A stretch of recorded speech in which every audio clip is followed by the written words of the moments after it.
Like, why did you get into real estate? And these are things, if you have a little notepad, I encourage you to write some things down. But, so I have to ask you, why did you get into real estate?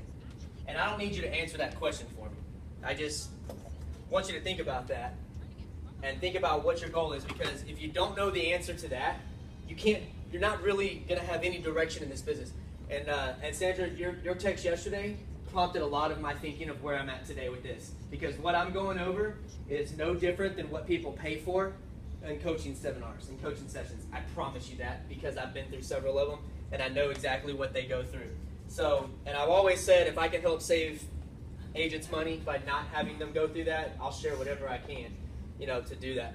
So, but so why? What's your why? You have to know what your why is, and and then the question is, so you know why you got into real estate. It might be to feed my family. It might be to get rich. I mean, this and that. I tell you right now, if it's all about the money, it's not going to work probably.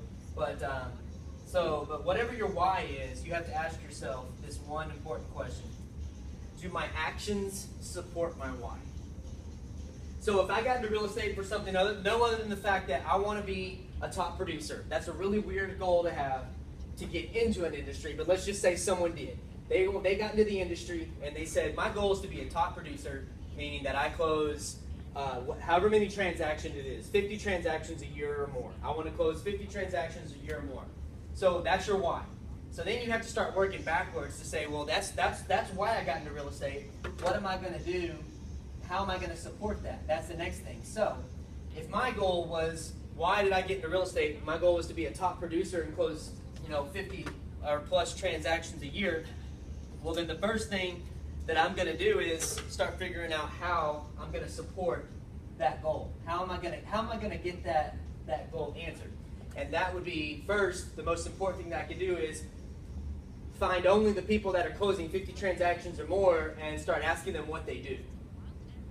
Find out what they're doing to get to that level. Because I tell you right now, if you take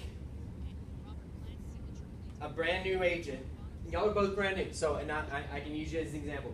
When I say brand new, I'm saying less than a year.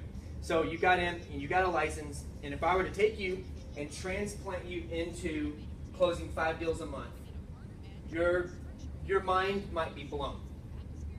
If I were to take you and give you one deal right now, you're busy because you're learning your systems and you're learning things and you're going that way. Get to going 2 deals. I give you 2 active buyers that are actively looking and 1 listing. That's 3 different things going at one time. Your stress level is going to start going up because you haven't broken into that yet. You got to get that.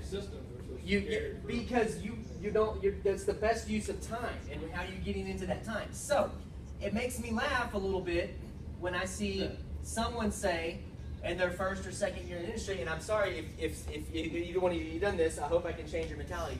I want to go from 0 to 50 a year transactions. That's a whole different level of crazy, and I don't know how to describe it any other way than I want to go from being able to bench press 45 pounds to 250 pounds this summer within like 2 months. I want to go from 45 to 250. Is that possible?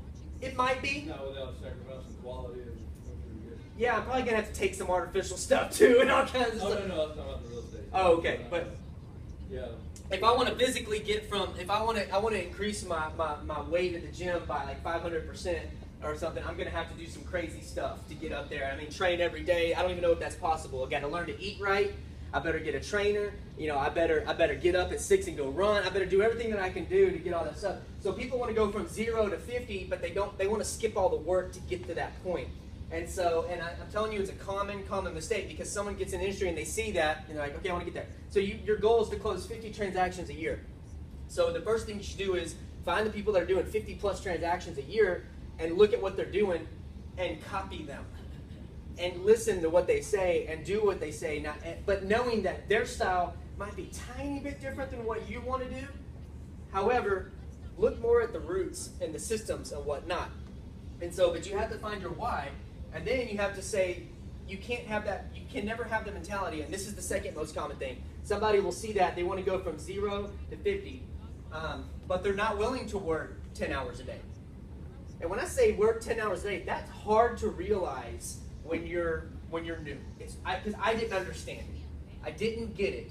I literally would go into the office down the street, and I'd sit there and be like, hey, what do I have today? I've got one buyer that I need to see about scheduling those showings for, and that's pretty much done for the day. So what can I work on now? This and that. And then I didn't understand how the Maria Huffmans, who was the person at the office at that time, who was just closing deals like crazy, came in and shut her door. It went in her little room and or she was in her office, or she was on the phone, and I just sat there and I was like, damn, I needed to ask her a question and figure that out. And I didn't understand, like, how can you be that busy? Because I know what it's like to close one transaction, I know how to get that, but what I didn't realize is all the little nitty-gritty things that have to go in between of that. And I have to just see something